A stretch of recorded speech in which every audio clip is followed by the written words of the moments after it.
ജീവധാര ജീവമൊഴി കാൽവരിനാഥന്റെ സ്നേഹമൊഴി തിരുനിറത്താൽ ജീവനേകും യേശുനാഥന്റെ ജീവമൊഴി ജീവധാര ജീവധാര ജീവധാര.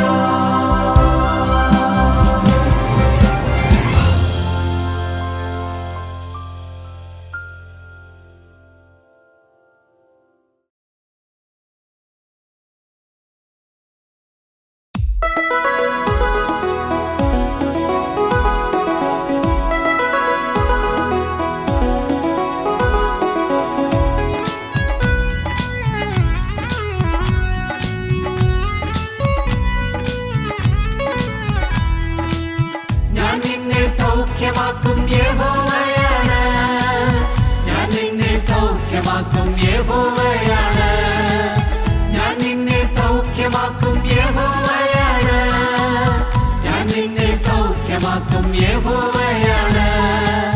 തന്നഴിപ്പിണരാൽ തന്നഴിപ്പിണരാൽ തന്നഴിപ്പിണരാൽ എനിക്കു സൗഖ്യം, തന്നഴിപ്പിണരാൽ തന്നഴിപ്പിണരാൽ തന്നഴിപ്പിണരാൽ എനിക്കു സൗഖ്യം.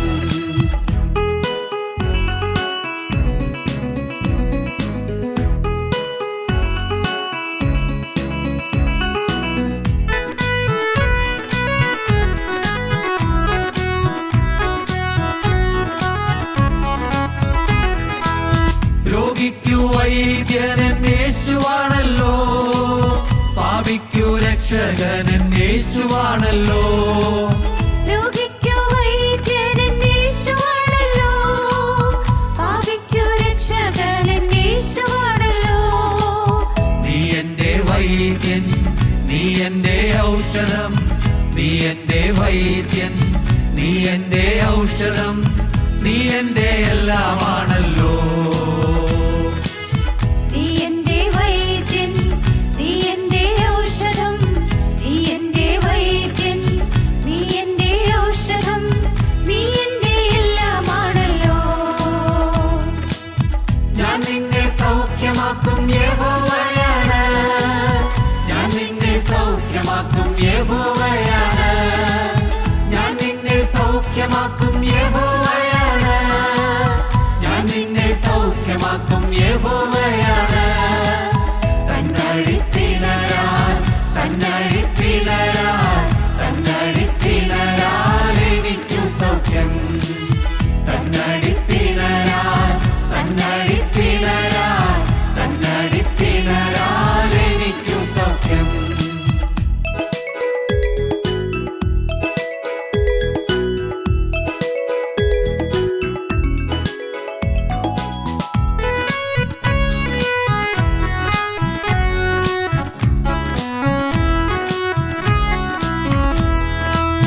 രോഗിക്കു വൈദ്യൻ ഗിലയാദിലുണ്ടല്ലോ, ഗിലയാദിലെ ഔഷധ തൈലമുണ്ടല്ലോ. രോഗിക്കു വൈദ്യൻ ഗിലയാദിലുണ്ടല്ലോ, ഗിലയാദിലെ ഔഷധ തൈലമുണ്ടല്ലോ. യേശുവെ തൊട്ടാൽ അവൻ എന്നെ തൊട്ടാൽ, യേശുവെ തൊട്ടാൽ അവൻ എന്നെ തൊട്ടാൽ അത്ഭുത സൗഖ്യമുണ്ടല്ലോ. യേശുവെ തൊട്ടാൽ അവൻ എന്നെ തൊട്ടാൽ, യേശുവെ തൊട്ടാൽ അവൻ എന്നെ തൊട്ടാൽ അത്ഭുത സൗഖ്യമുണ്ടല്ലോ. ഞാൻ നിന്നെ സൗഖ്യമാക്കും യഹോവയാണ്, ഞാൻ നിന്നെ സൗഖ്യമാക്കും യഹോവയാണ്, ഞാൻ നിന്നെ സൗഖ്യമാക്കും യഹോവയാണ്, ഞാൻ നിന്നെ സൗഖ്യമാക്കും യഹോവയാണ്. തന്നഴിപ്പിണരാൽ തന്നഴിപ്പിണരാൽ തന്നഴിപ്പിണരാൽ എനിക്കു സൗഖ്യം, തന്നഴിപ്പിണരാൽ തന്നഴിപ്പിണരാൽ തന്നഴിപ്പിണരാൽ എനിക്കു സൗഖ്യം. യേശുക്രിസ്തുവിൻ്റെ അതിപരിശുദ്ധമായ നാമം വാഴ്ത്തപ്പെടുമാറാകട്ടെ. നിത്യനായ ദൈവത്തിൻ്റെ മാറ്റമില്ലാത്ത വചനം കേൾക്കുവാനായി ഒരുക്കത്തോടെ ഇരിക്കുന്ന വിശ്വാസികളായ എല്ലാ ദൈവമക്കൾക്കും കർത്താവായ യേശുക്രിസ്തുവിൻ്റെ വിലയേറിയ നാമത്തിൽ ഞാൻ എൻ്റെ സ്നേഹവന്ദനം അറിയിക്കുകയാണ്. മത്തായി എഴുതിയ സുവിശേഷം 5, 6, 7 അധ്യായങ്ങൾ ഗിരിപ്രഭാഷണം എന്നാണ് അറിയപ്പെടുക. ഒരു ക്രൈസ്തവ വിശ്വാസി ക്രിസ്തുവിനെ പിൻപറ്റുവാൻ ആത്മാർത്ഥമായി ആഗ്രഹിക്കുന്ന, തൻ്റെ ജീവിതത്തിലേക്ക് മാറ്റങ്ങൾ വരണമെന്ന്, ക്രിസ്തു പ്രസാദിക്കുന്ന ഒരു ജീവിതം മുൻപോട്ട് നയിക്കണമെന്ന് ആഗ്രഹിക്കുന്ന ഒരു വിശ്വാസി എങ്ങനെയാണ് തൻ്റെ ക്രിസ്തീയ ജീവിതം തുടങ്ങേണ്ടതെന്നും അതെങ്ങനെയാണ് തുടരേണ്ടതെന്നും വളരെ വ്യക്തമായി യേശു തൻ്റെ വായിലൂടെ യേശുക്രിസ്തു പറഞ്ഞ കാര്യങ്ങളാണ് ഗിരിപ്രഭാഷണത്തിൽ അടങ്ങിയിരിക്കുന്നത്. ഇത് ഒന്നിലധികം പ്രസംഗങ്ങളുടെ സമാഹാരമാണ്. അതിൻ്റെ 7-ാം അധ്യായത്തിൽ ക്രിസ്തീയ ജീവിതത്തിൻ്റെ സ്വഭാവം എങ്ങനെയാണ്, ക്രിസ്തീയ ജീവിതം മുൻപോട്ട് നയിക്കുമ്പോൾ അതിൻ്റെ സ്വഭാവം എങ്ങനെയാണ്, അത് ഇടുങ്ങിയതാണ്, അത് ഈ ലോകപ്രകാരമുള്ള ഒരു ജീവിതമല്ല. ഈ ലോകത്തിലെ മനുഷ്യൻ കാണിക്കുന്ന, ഈ ലൗകികനായ ഒരു മനുഷ്യൻ കാണിക്കുന്ന പല കാര്യങ്ങളും എൻ്റെ ജീവിതത്തിലേക്ക് അനുകരിക്കാൻ എനിക്ക് പ്രയാസമുണ്ട്. ലൗകികനായ ഒരു മനുഷ്യൻ കടന്നു പോകുന്ന പല വഴികളിലേക്കും എനിക്ക് കടന്നു പോകുവാൻ സാധിക്കുകയില്ല. ലോകപ്രകാരം ജീവിക്കുന്ന ഒരു മനുഷ്യൻ പല കാര്യങ്ങളും പറയുന്നത് പോലെ എനിക്ക് പറയുവാനായി സാധ്യമല്ല. പല കാര്യങ്ങളിലും നിബന്ധനകളുണ്ട്, പല കാര്യങ്ങളിലും നിഷ്കർഷകളുണ്ട്. ഇതെല്ലാം വിവരിക്കുന്ന ഒരു വാക്യമുണ്ട്. മത്തായി എഴുതിയ സുവിശേഷം അതിൻ്റെ 7-ാം അധ്യായം അതിൻ്റെ 14-ാം വാക്യത്തിൽ സ്വർഗരാജ്യത്തിൻ്റെ, ക്രിസ്തീയ ജീവിതത്തിൻ്റെ സ്വഭാവമാണ് യേശുക്രിസ്തു വരച്ചു കാട്ടുന്നത്. വായിച്ചു കേൾക്കാം. ജീവങ്കിലേക്ക് പോകുന്ന വാതിൽ ഇടുക്കവും വഴി ഞെരുക്കവുമുള്ളത്, അത് കണ്ടെത്തുന്നവർ ചുരുക്കമത്രേ. ജീവങ്കിലേക്ക് പോകുന്ന വാതിൽ ഇടുക്കവും ഞെരുക്കവുമുള്ളത്. കർത്താവ് പറയുന്നു, വളരെ വ്യക്തമായി യേശുക്രിസ്തു പറയുന്നു, ഈ ക്രിസ്തീയ ജീവിതത്തിൻ്റെ സ്വഭാവമാണ് നമ്മുടെ മുൻപിൽ വരച്ചു കാട്ടുന്നത്. ആദ്യം ഒരു വാതിലുണ്ട്, ആ വാതിൽ ഇടുക്കമുള്ളതാണ്. അതിനുശേഷം ഒരു വഴിയെ നമ്മൾ അഭിമുഖീകരിക്കും, ആ വഴിയും നമുക്ക് ഞെരുക്കമുള്ളതാണ്, ഒട്ടും വിശാലമല്ല. ആദ്യം നാം ഒരു വാതിൽ കണ്ടെത്തും, ആ വാതിൽ ഇടുക്കമുള്ളതാണ്. അതിനുശേഷം ഒരു വഴിയുണ്ട്, അതിനെ തുടർന്നൊരു വഴിയുണ്ട്. ആ വഴിയുടെയും സ്വഭാവം അങ്ങനെ തന്നെ, ഇടുക്കം നിറഞ്ഞ, ഞെരുക്കം നിറഞ്ഞ ഒരു വഴി. പ്രിയപ്പെട്ടവരെ, നാം ചിന്തിക്കണം, മാനസാന്തരപ്പെട്ട ആദ്യ നാളുകളിൽ നാം ഓരോരുത്തരും മാനസാന്തരപ്പെട്ട് രക്ഷയുടെ സൗഭാഗ്യം അനുഭവിക്കുന്നവരാണ്. നാം ചിന്തിക്കണം, എൻ്റെ രക്ഷയുടെ സൗഭാഗ്യം അനുഭവിച്ച ആദ്യ നാളുകളിൽ നാം എങ്ങനെയാണ് ഈ മാനസാന്തരത്തിലേക്ക് കടന്നു വന്നത്. ഈ ലോക ജീവിതത്തിൻ്റെ ഭാഗമായി പല പ്രതിസന്ധികളും നമ്മളുടെ ജീവിതത്തെ എതിരേറ്റു. പല പ്രതിസന്ധികൾ നമ്മുടെ ജീവിതത്തിലേക്ക് കടന്നു വന്നു. ഇനി മുൻപോട്ട് പോകേണ്ടത് എങ്ങനെയെന്ന് നമുക്ക് ഒരിക്കലും വ്യക്തമായി തിരിച്ചറിയാൻ സാധിക്കാത്ത ഒരവസ്ഥ. ലോകപ്രകാരം സഹായം ലഭിക്കുമെന്ന് മുൻകൂട്ടി കണ്ടിരുന്നു, പല സഹായങ്ങളും ലഭിക്കുകയില്ല എന്ന് വന്നു. അപ്പോൾ നമ്മുടെ ജീവിതം പ്രതിസന്ധിയിലായി. എങ്ങനെ ഈ സാഹചര്യത്തെ തരണം ചെയ്യും? ഇപ്പോൾ ഞാൻ എന്ത് തീരുമാനമെടുക്കും? ഇങ്ങനെ ഒരു മൂലയിലേക്ക് കോർണർ ചെയ്ത് മാറ്റപ്പെട്ട ഒരവസ്ഥ നമ്മുടെ ജീവിതത്തിൽ കടന്നു വന്നിട്ടുണ്ടാകാം. അപ്പോൾ അതായിരുന്നു നമ്മുടെ ജീവിതത്തെ നേരിട്ട ഏറ്റവും വലിയ പ്രതിസന്ധി. ആ പ്രതിസന്ധിയിലൂടെ ഈ ദൈവവചനത്തിൻ്റെ മുൻപിലേക്ക്, ഈ ക്രിസ്തുവിൻ്റെ മുൻപിലേക്ക് നാം ഓരോരുത്തരും എത്തപ്പെട്ടു. നാം ഓരോരുത്തരും കടന്നു വന്നു. വാതിലിലൂടെ നാം കടന്നു വന്നു, ഇടുക്കമുള്ള വാതിലിലൂടെ നാം കടന്നു വന്നു. അതിനുശേഷം നമ്മുടെ ജീവിതത്തിൽ അനേക നിഷ്കർഷകളായി, അനേക ദൈവമക്കൾ നമ്മുടെ ജീവിതത്തിൽ കൂട്ടാളികളായി മാറി. അനേകർ നമ്മുടെ ഭവനത്തിൽ തന്നെ മാനസാന്തരപ്പെട്ടു. അപ്പോൾ നാം ലൗകികരോട് ഇടപെടുമെങ്കിലും അവരുടെ ജീവിതത്തിൽ അനുഭവിക്കുന്ന പല സൗകര്യങ്ങളും നമ്മുടെ ജീവിതത്തിൽ നാം തന്നെ വിലക്കി. പ്രിയപ്പെട്ടവരെ, ഞെരുങ്ങിയ ഒരു ജീവിതം.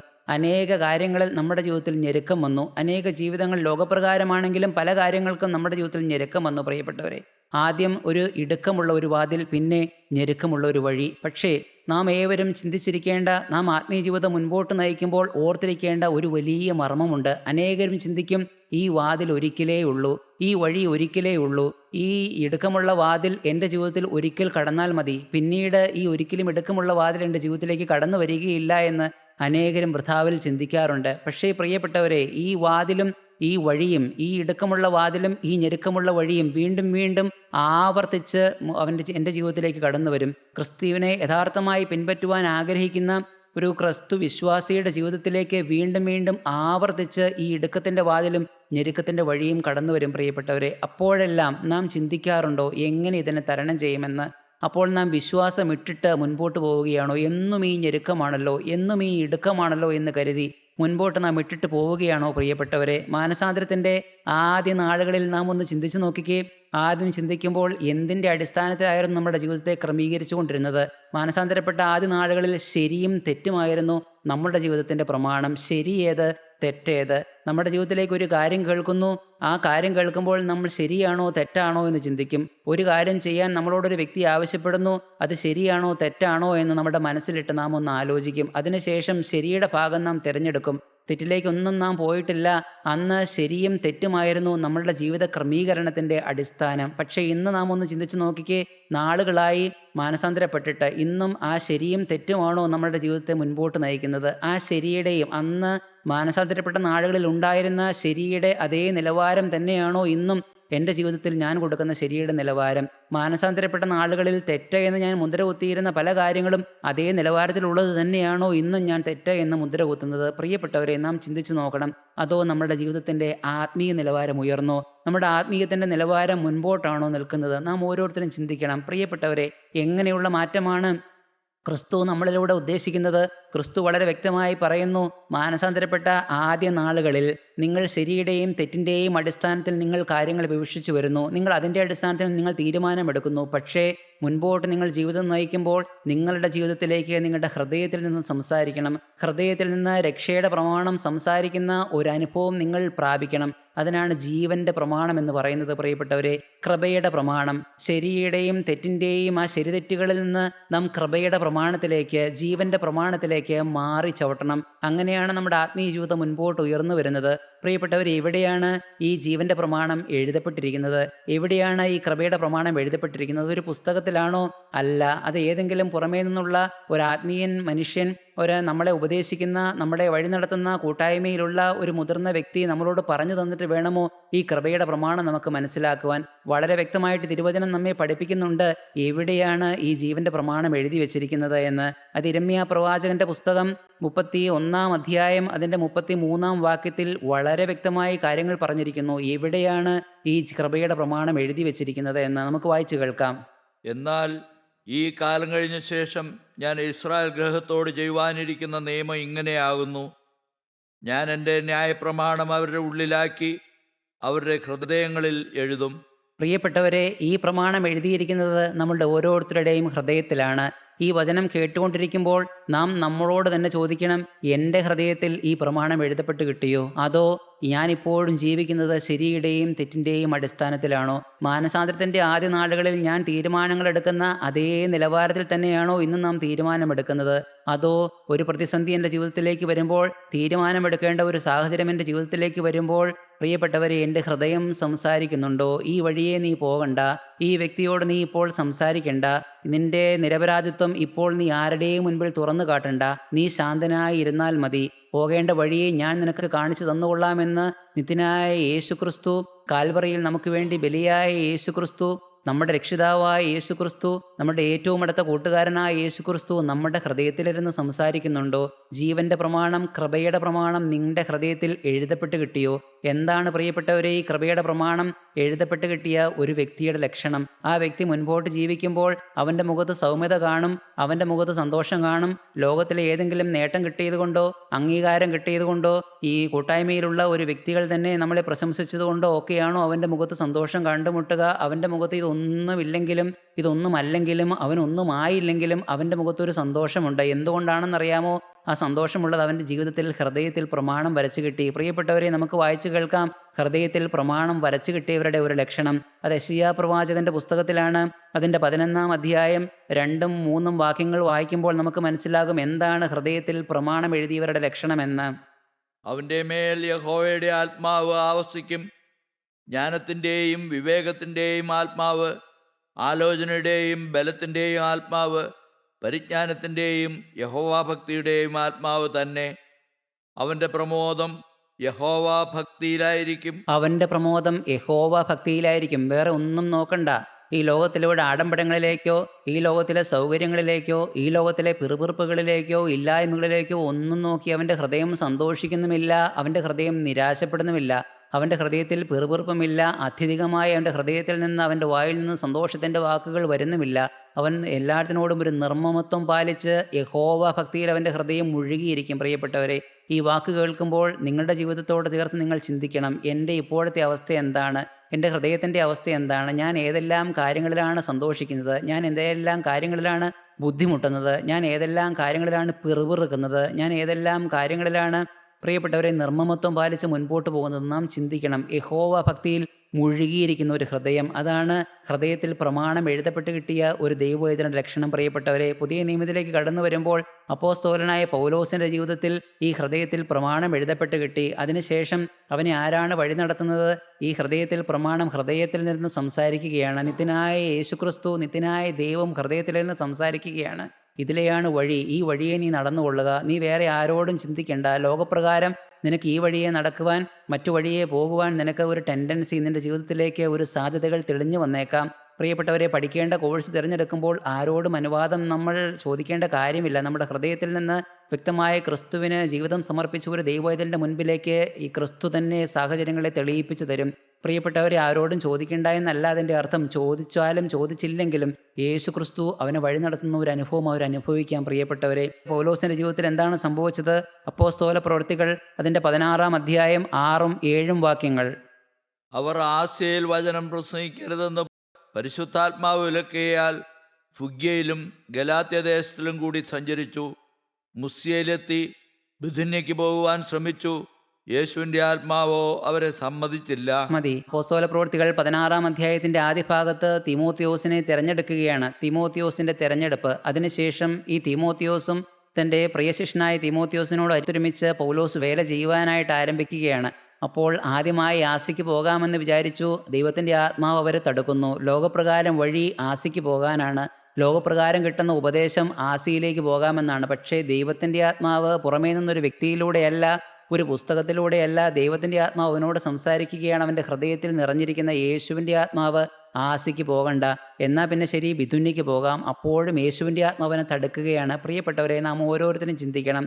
ജീവിതത്തിൻ്റെ നിർണായക നിമിഷങ്ങളിൽ തീരുമാനങ്ങൾ എടുക്കുവാൻ നമ്മൾ കുഴയുന്ന അവസരങ്ങളിൽ ഈ കർത്താവായ യേശു ക്രിസ്തുവിൻ്റെ തീരുമാനങ്ങൾക്കും കർത്താവായ യേശു ക്രിസ്തുവിൻ്റെ ഹൃദയത്തിലൂടെ കടന്നു പോകുന്ന നമ്മുടെ ജീവിതത്തിലേക്കുറിച്ച് എന്താണോ യേശുവിൻ്റെ സന്നിധിയിൽ എഴുതപ്പെട്ടിരിക്കുന്നതെന്ന് വ്യക്തമായി മനസ്സിലാക്കുവാൻ നാം ആഗ്രഹിക്കുന്നുണ്ടോ? പ്രിയപ്പെട്ടവരെ, നാം നമ്മെ തന്നെ താഴ്ത്തി മാറിയിരിക്കുന്നുണ്ടോ? അങ്ങനെ ഒരു ആത്മാവിനെ പ്രാപിക്കണമെന്നാണ് നിത്യനായ യേശു നമ്മെക്കുറിച്ച് ആഗ്രഹിക്കുന്നത്. പ്രിയപ്പെട്ടവരെ, നാം നമ്മുടെ ആഗ്രഹങ്ങൾ ഈ വചനം കേട്ടുകൊണ്ടിരിക്കുമ്പോൾ ആത്മീയ ഔന്നത്യത്തിലേക്ക് എടുത്തു വയ്ക്കുവാൻ നാം ഈ ആഗ്രഹങ്ങൾ നിഷ്കളങ്കമായ ദൈവസന്നിധിയിൽ പകർന്നുകൊണ്ടിരിക്കണം.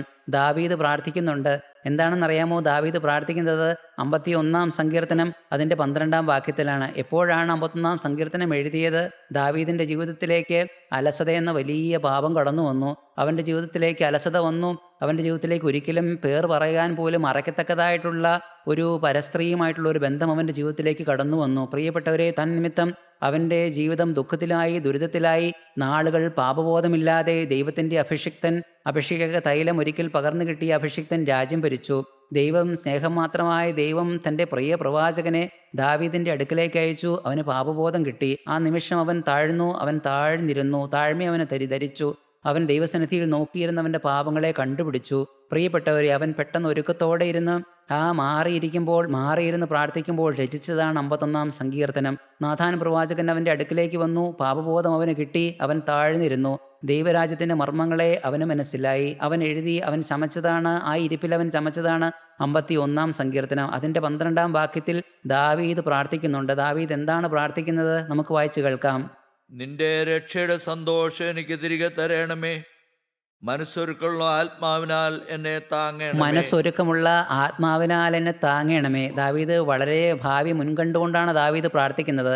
മനസ്സൊരുക്കമുള്ള ആത്മാവിനാൽ എന്നെ ശക്തീകരിക്കണമേ, എന്നെ താങ്ങണമേ. പ്രിയപ്പെട്ടവരെ, എന്തുകൊണ്ടാണ് ദാവീദ് അങ്ങനെ പ്രാർത്ഥിച്ചത്? എൻ്റെ ജീവിതത്തിൽ അലസത വന്നു. എന്തുകൊണ്ട് എൻ്റെ ജീവിതത്തിൽ അലസത വന്നു? എൻ്റെ മനസ്സ് ഒരുക്കമില്ലാതായി പോയി. ഒരിക്കൽ എൻ്റെ തലമേൽ അഭിഷേക തൈലം വീണതാണ്. ഞാൻ അതിനെ ഗൗരവത്തോടെ കണ്ടില്ല. ഇന്ന് ഞാൻ എല്ലാമായി ലോകപ്രകാരം ഉയർത്തപ്പെട്ടവനായി നിത്യനായ ദൈവത്തോട് എനിക്ക് ബന്ധമുണ്ടായിരുന്നു. ഞാൻ മാറിയിരുന്ന് വിളിക്കുമ്പോൾ, രാജ്യഭരണം നിർവഹിക്കുവാൻ പോലും ആലോചനകൾ ചോദിക്കുമ്പോൾ പോലും ദൈവം അപ്പോൾ തന്നെ എന്നെ വഴി നടത്തിയിരുന്നു.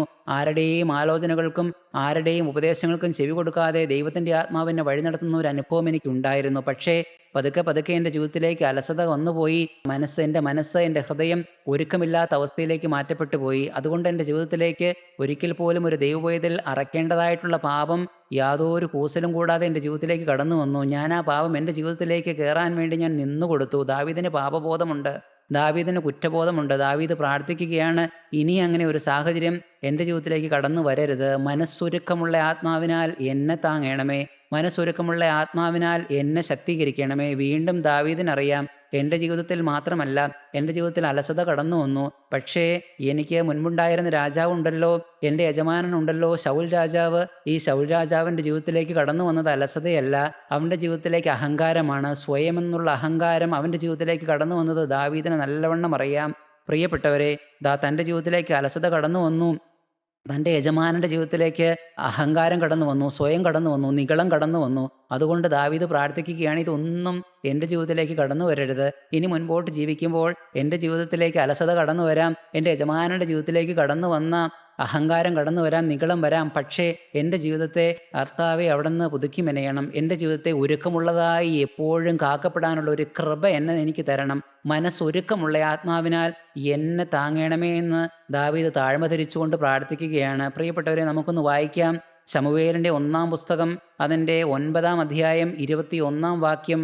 അന്ന് ശൗൽ, ഞാൻ ഇസ്രായേൽ ഗോത്രങ്ങളിലെ ഏറ്റവും ചെറുതായ ബെന്യാമിൻ ഗോത്രത്തിലുള്ളവനും എൻ്റെ കുടുംബം ബെന്യാമിൻ ഗോത്രത്തിലെ സകല കുടുംബങ്ങളിലും വെച്ച് ഏറ്റവും ചെറുതുമായിരിക്കെ ശൗലിനെ വിളിച്ചു. ഇസ്രായേലിൻ്റെ ആദ്യത്തെ രാജാവായി ശൗലിനെ അഭിഷേകം ചെയ്യാൻ പോവുകയാണ്. അപ്പോൾ ശൗലിൻ്റെ നിലപാട് എന്താണ് പ്രിയപ്പെട്ടവരെ? ശൗല് വളരെ താഴ്മയോടെ നിൽക്കുകയാണ്. എനിക്ക് എന്ത് യോഗ്യത, എൻ്റെ കുലത്തിന് എന്ത് യോഗ്യത, എൻ്റെ പാരമ്പര്യം ഏറ്റവും ഹീനമായതാണ്, എനിക്ക് ഒരു യോഗ്യതയുമില്ല, ഈ രാജാഭിഷേകം ഞാൻ പ്രാപിച്ചെടുക്കുവാൻ എനിക്ക് യോഗ്യതയില്ല. ശൗൽ വളരെ വ്യക്തമായി താഴ്മയുള്ളവനായിരുന്നു. താഴ്മ അവൻ ധരിച്ചിരുന്നു. പ്രിയപ്പെട്ടവരെ, താഴ്മ അവൻ ഉണ്ടായിരുന്നു. ദൈവപ്രസാദം അവന് ലഭിച്ചു. പക്ഷേ അവൻ രാജാവായി, അവൻ അഭിഷേകം കിട്ടി, ദൈവസന്നിധിയിൽ അവൻ പ്രയോജനപ്പെട്ടു. തൻ്റെ പ്രിയ ജനത്തെ നടത്തുവാനായി ശൗൽ ദൈവത്തിൻ്റെ മുൻപിൽ ഏറ്റവും പ്രയോജനപ്പെട്ടവനായി മാറി. പക്ഷേ അവൻ്റെ ജീവിതം മുൻപോട്ട് വരുമ്പോൾ അവൻ്റെ ജീവിതത്തിലേക്ക് തകർച്ചകൾ വരികയാണ്, അവൻ്റെ ജീവിതത്തിലേക്ക് തിരിച്ചടികൾ വരികയാണ്. കാരണം എന്താണെന്നറിയാമോ? ദൈവാത്മാവിന് അബദ്ധം പറ്റിയതാണോ? ശൗലിനെ തിരഞ്ഞെടുത്തപ്പോൾ ദൈവത്തിൻ്റെ ആത്മാവിന് അബദ്ധം പറ്റിയതാണോ? അവൻ്റെ ജീവിതത്തിൽ മുൻപോട്ട് ജീവിക്കുമ്പോൾ അഹങ്കാരം അവൻ്റെ ജീവിതത്തിലേക്ക് കടന്നു വരുമെന്ന് ദൈവാത്മാവിന് തിരിച്ചറിവില്ലായിരുന്നോ? പിന്നെ എന്തുകൊണ്ട് അവനെ തിരഞ്ഞെടുത്തു എന്നെല്ലാം ദൈവമക്കൾ ചിന്തിച്ചേക്കാം. പക്ഷേ ഉത്തരം ഒന്നേ ഉള്ളൂ. ഏതൊരു ദൈവവൈദ്യൻ്റെയും ജീവിതത്തിലേക്ക്, മാനസാന്തരപ്പെട്ട ഒരു ദൈവവൈദ്യൻ്റെ ജീവിതത്തിലേക്ക്, അഭിഷേകം കിട്ടിയ ഒരു ദൈവവൈദ്യൻ്റെ ജീവിതത്തിലേക്ക് ദൈവം മുൻപിൽ 2 വഴികളെ തുറന്നു വെക്കും. ആ 2 വഴികളിൽ ഏത് വഴി തിരഞ്ഞെടുക്കണമെന്ന് നാം ഓരോരുത്തരുമാണ് ചിന്തിക്കുന്നത്, നാം ഓരോരുത്തരുമാണ് തീരുമാനിക്കേണ്ടത്. ശൗൽ മുൻപോട്ട് ജീവിച്ചു വരികയാണ്. അവൻ ദൈവപ്രസാദമായിട്ട് അവൻ്റെ രാജ്യഭരണം ഏറ്റവും ഉത്തരവാദിത്വത്തോടെ ശൗൽ നിർവഹിക്കുകയാണ്. പക്ഷേ മുൻപോട്ട് വരുമ്പോൾ അവൻ്റെ ജീവിതത്തിലേക്ക് പരീക്ഷകൾ വന്നു. പരീക്ഷകൾ എന്താണോ? തിരഞ്ഞെടുപ്പിൻ്റെ പരീക്ഷ. ദൈവത്തിൻ്റെ വഴി തിരഞ്ഞെടുക്കണമോ, ലോകത്തിൻ്റെ വഴി തിരഞ്ഞെടുക്കണമോ? അവൻ്റെ മുൻപിലേക്ക് പരീക്ഷ വരികയാണ്. ശമൂവേലിൻ്റെ 1-ാം പുസ്തകത്തിൽ തന്നെ 13-ാം അധ്യായം, അതിൻ്റെ 8-ഉം 9-ഉം വാക്യങ്ങൾ. ശമൂവേൽ നിശ്ചയിച്ചിരുന്ന അവധി അനുസരിച്ച് അവൻ 7 ദിവസം കാത്തിരുന്നു. എങ്കിലും ശമൂവേൽ ഗിൽഗാലിൽ എത്തിയില്ല. ജനവും അവനെ വിട്ട് ചിതറിപ്പോയി. അപ്പോൾ ശൗൽ, ഹോമയാഗവും സമാധാനയാഗവും ഇവിടെ എൻ്റെ അടുക്കൽ കൊണ്ടുവരുവീൻ എന്ന് കൽപ്പിച്ചു. ശൗൽ പറയുകയാണ്, വളരെ വ്യക്തമായി ശൗലിൻ്റെ മുൻപിൽ തീരുമാനങ്ങൾ വെളിപ്പെട്ടിരുന്നു. ഏത് വഴിയാണ് താൻ തിരഞ്ഞെടുക്കേണ്ടതെന്നും ശൗലിന് മനസ്സിലായിരുന്നു. ശൗലിൻ്റെ മുൻപിൽ കാര്യങ്ങൾ ക്ലിയറാണ്, വളരെ വ്യക്തമാണ്. യാഗം 7 ദിവസം കഴിഞ്ഞ് ഞാൻ വന്നിട്ട് യാഗം കഴിക്കാം. ശൗൽ കാത്തിരുന്നാൽ മതിയായിരുന്നു. ഉത്തരം വളരെ വ്യക്തമായിരുന്നു. തിരഞ്ഞെടുക്കേണ്ടുന്ന വഴി, സമാധാനത്തിൻ്റെ വഴി, പ്രിയപ്പെട്ടവരെ, താഴ്മയുടെ വഴി ശൗലിന് വെളിപ്പെടുത്തി കൊടുത്തിരുന്നു. പക്ഷേ തീരുമാനിച്ചിരുന്ന സമയത്ത് ശമൂവേൽ പ്രവാചകൻ കടന്നു വന്നില്ല. ശമൂവേൽ പ്രവാചകൻ ആ സമയത്ത് കടന്നു വന്നില്ല. 7 ദിവസം കഴിഞ്ഞിട്ടും ശമൂവേൽ കടന്നു വരാതിരുന്ന സമയത്ത് ശൗൽ പറയുകയാണ്, ഇവിടെ യാഗം കഴിപ്പിക്കാനുള്ള വക എൻ്റെ മുൻപിലേക്ക് കൊണ്ടുവരുവീൻ, യാഗം എൻ്റെ അടുക്കിലേക്ക് കൊണ്ടുവരുവീൻ, ഞാൻ കഴിക്കും. പ്രിയപ്പെട്ടവരെ, തെറ്റായ വഴി അവൻ തിരഞ്ഞെടുക്കുകയാണ്. അഹങ്കാരം അവൻ്റെ ജീവിതത്തിലേക്ക് കടന്നു വരികയാണ്. സ്വയം അവൻ്റെ ജീവിതത്തിലേക്ക് തല പൊക്കുകയാണ്. എന്തുകൊണ്ട് അവൻ മാറിയിരുന്നില്ല? ഈ ദൈവത്തിൻ്റെ വഴി ഏതെന്ന് അവനൊന്ന് മാറിയിരുന്നുവെങ്കിൽ തിരഞ്ഞെടുക്കേണ്ടുന്ന വഴിയിൽ തന്നെ എന്നെ നടത്തണമേ എന്ന് നിഷ്കളങ്ക ഹൃദയത്തോടെ അവനൊന്ന് പ്രാർത്ഥിക്കുവാൻ അവൻ്റെ ആത്മീയ ജീവിതത്തിൽ സമയം കണ്ടെത്തിയിരുന്നു എങ്കിൽ അവനൊരിക്കലും ഈ തെറ്റിൻ്റെ വഴിയെ പോകേണ്ടി വരികയില്ലായിരുന്നു. പ്രിയപ്പെട്ടവരെ, അവൻ്റെ തിരഞ്ഞെടുപ്പ് തെറ്റിപ്പോയി. നാമും ചിന്തിക്കണം. നമ്മുടെ ഓരോരുത്തരുടെയും ജീവിതത്തിലേക്ക് പുറമേ നിന്ന് ആരും പറഞ്ഞു തരികയില്ല. ഒരു ചോയ്സ് ഉണ്ട്, 2 തിരഞ്ഞെടുപ്പുണ്ട്. തിരഞ്ഞെടുക്കാണ്ടുന്ന 2 വഴികൾ നമ്മുടെ ജീവിതത്തിലേക്ക് കടന്നു വരും. ഏത് തിരഞ്ഞെടുക്കണം അത് പുറമേ നിന്ന് ആരും പറഞ്ഞു തരികയില്ല. നാം അഭിമുഖീകരിക്കേണ്ടതായിട്ട് വരും. അപ്പോഴെല്ലാം പ്രിയപ്പെട്ടവരെ, നാം ഒന്ന് തിരഞ്ഞെടുത്താൽ നാം ഏതാണ് തിരഞ്ഞെടുക്കേണ്ടതെന്ന് ദൈവത്തിൻ്റെ ആത്മാവ് നമ്മുടെ ഉള്ളിലിരുന്ന് മന്ത്രിക്കും. ശരിയും തെറ്റുമല്ല കൃപയുടെ പ്രമാണം നമ്മുടെ ഉള്ളിലിടുന്ന മന്ത്രിക്കും ഈ വഴിയെ പോവുക. പ്രിയപ്പെട്ടവരെ, ശൗൽ ഒന്ന് താഴ്ത്തി കൊടുത്താൽ മതിയായിരുന്നു. വിനയത്തിൻ്റെ ആത്മാവ് അവനിലേക്ക് വന്നേനെ. പിന്നീട് അവൻ്റെ ജീവിതത്തിലേക്ക് വീണ്ടും തിരിച്ചടികൾ വരുന്നുണ്ട്. അതിൻ്റെ 15-ാം അധ്യായം 15-ാം വാക്യത്തിൽ അമാലേഖരുമായുള്ള യുദ്ധം നടക്കുമ്പോൾ ആ യുദ്ധത്തിൽ നീ ജയിക്കുമെന്ന് വളരെ വ്യക്തമായി ശൗലിനോട് വളരെ മുന്നറിയിപ്പ് കൊടുത്തിരുന്നു ദൈവത്തിൻ്റെ ആത്മാവ്. നീ അവിടെ നിന്ന് ജീവനുള്ള ഒന്നിനെയും പിടിച്ചുകൊണ്ടു പോകരുത്. വളരെ വ്യക്തമായിരുന്നു. നീ ആടിനെയും മാടിനെയും കാണും, മേൽത്തരമായതെല്ലാം കാണും, പക്ഷേ നീ അതിനെല്ലാം നിർമൂലമാക്കി കളയണം. മുല കുടിക്കുന്ന കുഞ്ഞുങ്ങളെ വരെയും നീ നിർമൂലമാക്കണം. വളരെ വ്യക്തമായിരുന്നു ദൈവകൽപ്പന. പക്ഷേ പ്രിയപ്പെട്ടവരെ, ശൗല് പിന്നീട് പറയുകയാണ് അതിൻ്റെ 15-ാം അധ്യായം 15-ാം വാക്യത്തിൽ ശൗലിൻ്റെ പ്രതികരണം ഒന്ന് നോക്കാമോ? അവയെ അമാലേക്യരുടെ പക്കൽ നിന്ന് അവർ കൊണ്ടുവന്നതാകുന്നു. ജനം ആടുകളിലും കാളകളിലും മേത്തരമായവയെ നിന്റെ ദൈവമായ യഹോവയ്ക്ക് യാഗം കഴിപ്പാൻ ജീവനോടെ സൂക്ഷിച്ചു. എന്തഹങ്കാരത്തിൻ്റെ വാക്കുകളാണ് ശൗലിൻ്റെ വായിൽ നിന്ന് വരുന്നത്. അവയെ ഞാൻ പിടിച്ചുകൊണ്ട് വന്നതല്ല, എൻ്റെ ആലോചന ഒന്നുമില്ല, ആ ജനങ്ങളാണ് പിടിച്ചുകൊണ്ട് വന്നത്, നിന്റെ ജനങ്ങളാണ് പിടിച്ചുകൊണ്ട് വന്നത്. എന്തിനാണ് പിടിച്ചുകൊണ്ട് വന്നത്? നിന്റെ ദൈവത്തിന് യാഗം കഴിക്കാനാണ്. ശമൂവേലിനോട് പറയുകയാണ്, പ്രിയപ്പെട്ടവരെ, ദൈവസന്നിധിയിൽ ഹൃദയം വ്യക്തമായി നിഗളിച്ചിരിക്കെ ഒരു മറയിട്ട് കാക്കുന്നു. ദൈവസന്നിധിയിൽ എൻ്റെ ഹൃദയത്തിൽ അഹങ്കാരമില്ല എന്ന് ദൈവമക്കളുടെ മുൻപാകെ നാം തുറന്നു കാണിക്കുന്നു. ഒരിക്കലും ഈ നമ്മുടെ വങ്കപ്പാടുകളും നമ്മുടെ കാട്ടിക്കൂട്ടലുകളൊന്നും ദൈവത്തിൻ്റെ സന്നിധിയിൽ വിലപ്പോവുകയില്ല കേട്ടോ. പ്രിയപ്പെട്ടവരെ, നാം ഓരോരുത്തരും മനസ്സിലാക്കണം, താഴ്മ ധരിക്കുന്ന ഒരു മനോഭാവം, താഴ്മ ധരിക്കണം. പ്രിയപ്പെട്ടവരെ, ദാവീദ് പ്രാർത്ഥിക്കുകയാണ്, മനസ്സൊരുക്കമുള്ള ആത്മാവിനാൽ എന്നെ താങ്ങണമേ. പ്രാർത്ഥനത്തിന് കാരണമുണ്ട്. എൻ്റെ ജീവിതത്തിലേക്ക് അലസത കടന്നു വന്നു, എൻ്റെ യജമാനൻ്റെ ജീവിതത്തിലേക്ക് നിഗളം കടന്നു വന്നു. ആ കടന്നു വന്ന ഓരോ വഴികളും എനിക്കറിയാം. അതൊന്നും എൻ്റെ ജീവിതത്തിലേക്ക് കടന്നു വരാതെ വണ്ണം ഇനി എൻ്റെ ജീവിതം ഒന്ന് ക്രമീകൃതമായി കാക്കുവാൻ തക്കവണ്ണം എൻ്റെ ജീവിതത്തിലേക്ക് മനസ്സൊരുക്കമുള്ള ഒരു ആത്മാവിനെ എന്നിൽ സൃഷ്ടിക്കണമേ എന്ന് ദാവീദ് താഴ്ന്നിരുന്ന് പ്രാർത്ഥിക്കുകയാണ്. പ്രിയപ്പെട്ടവരെ, ഈ വചനം കേട്ടുകൊണ്ടിരിക്കുന്ന ഈ നിമിഷത്തിലും നിങ്ങൾക്ക് നിങ്ങളുടെ ഹൃദയം ഒന്ന് താഴ്ത്തി കൊടുക്കാമോ? എങ്ങനെ താഴ്ത്തി കൊടുക്കണം? എൻ്റെ സ്വയം ഞാൻ താഴ്ത്തുന്നു, എൻ്റെ ശരികൾ ഞാൻ താഴ്ത്തുന്നു, എൻ്റെ തീരുമാനങ്ങൾ ഞാൻ താഴ്ത്തുന്നു, എൻ്റെ ഉപദേശം കൊടുക്കലുകൾ ഞാൻ താഴ്ത്തുന്നു. കർത്താവിൽ ആശ്രയിച്ചും പുറമേയുള്ള വാക്കുകൾ ഞാൻ പറഞ്ഞെന്നിരിക്കാം, കർത്താവിൽ ആശ്രയിച്ചാണ് ഈ ഉപദേശം ഞാൻ നിനക്ക് പറഞ്ഞു തരുന്നത് എന്ന് മറ്റുള്ള ദൈവമക്കളോട് നാം പറഞ്ഞെന്നിരിക്കാം. പക്ഷേ പ്രിയപ്പെട്ടവരെ, നാം നമ്മുടെ സ്വയത്തിൽ ഊന്നിയായിരുന്നില്ലേ തീരുമാനങ്ങൾ പകർന്നു കൊടുത്തുകൊണ്ടിരുന്നത്? അനേക ആലോചനകൾ നാം പറഞ്ഞത്, അനേക അഭിപ്രായങ്ങൾ നാം പറഞ്ഞ് മറ്റുള്ളവരെ തെറ്റിക്കാനിടയായ അനേക അഭിപ്രായങ്ങൾ നമ്മുടെ വായിൽ നിന്ന് പുറത്തേക്ക് വന്നത് പ്രിയപ്പെട്ടവരെ നമ്മുടെ സ്വയത്തിൽ ഊന്നിയതായിരുന്നില്ലേ? അതെല്ലാം ഞാൻ താഴെ വയ്ക്കുന്നു എന്ന് വളരെ വ്യക്തമായി നമുക്ക് ദൈവത്തിൻ്റെ സന്നിധിയിൽ താഴ്മയോടെ സമർപ്പിക്കാം, നമ്മുടെ ജീവിതത്തെ സമർപ്പിക്കാം. കർത്താവ് നമ്മുടെ ജീവിതത്തെ ഏറ്റെടുക്കട്ടെ. കാൽവറിയിൽ ക്രൂശിൽ നമുക്ക് വേണ്ടി ബലിയായി തീർന്ന യേശു ക്രിസ്തു സൗഭാഗ്യമുള്ള, സമാധാനമുള്ള, താഴ്മയുള്ള ഒരു ജീവിതം നമുക്ക് തരാമെന്ന് പറഞ്ഞ യേശു ക്രിസ്തു മനസ്സൊരുക്കമുള്ള ഒരു ആത്മാവിനെ നമുക്ക് തരും. പ്രിയപ്പെട്ടവരെ, ഈ മനസ്സൊരുക്കമുള്ള ആത്മാവിനെ എന്നിലൊന്ന് സൃഷ്ടിക്കണമേ എന്ന് ദാവീദ് പ്രാർത്ഥിക്കുകയാണ്. പ്രിയപ്പെട്ടവരെ, പുതിയ നിയമത്തിൽ നമുക്കൊരു സംഭവം വായിച്ചു കേൾക്കാം. ലൂക്കോസിൻ്റെ സുവിശേഷം 18-ാം അധ്യായം 18-ാം വാക്യമാണ്. ആ വാക്യത്തിൽ ധനവാനായ ഒരു പ്രമാണി, ലോകപ്രകാര പ്രശസ്തിയും പേരും എല്ലാം ഉണ്ട്, അവൻ യേശുവിൻ്റെ അടുക്കിലേക്ക് വരികയാണ്. അവൻ്റെ ആഗ്രഹം നിർമ്മലമാണ്. ലോകപ്രകാരം കേട്ടാൽ എന്ത് താഴ്മയുള്ള ഒരു ആഗ്രഹമാണ് അവനുള്ളത്. വായിച്ചു കേൾക്കാം. ഒരു പ്രമാണി അവനോട്, നല്ല ഗുരു, ഞാൻ നിത്യജീവനെ അവകാശമാക്കേണ്ടതിന് എന്ത് ചെയ്യണമെന്ന് ഞാൻ ചോദിച്ചു. നിത്യജീവനെ അവകാശമാക്കുവാൻ എന്ത് ചെയ്യണം? ലോകപ്രകാരം കേട്ടാൽ എന്ത് വ്യക്തമായ തീരുമാനമാണ്, എൻ്റെ നിർമ്മലമായ തീരുമാനമാണ്. പക്ഷേ അവൻ്റെ ഹൃദയത്തിൻ്റെ അവസ്ഥ എന്താണ്? അനേക കാര്യങ്ങൾ, ഈ ലോകത്തിലുള്ള അനേക കാര്യങ്ങൾ അനുഷ്ഠിക്കണമെന്ന് നീ ആ കാര്യത്തിലെല്ലാം നീ വളരെ വ്യക്തമാനും നീതിമാനുമാണ് എന്ന് കർത്താവായ യേശു ക്രിസ്തു അവനോട് പറഞ്ഞിട്ടുണ്ട്. അപ്പോൾ അവൻ പറയുന്ന ഒരു പ്രതികരണമുണ്ട്. അതിൻ്റെ 21-ാം വാക്യം, ആ ഭാഗം മാത്രം ഒന്ന് വായിക്കാം.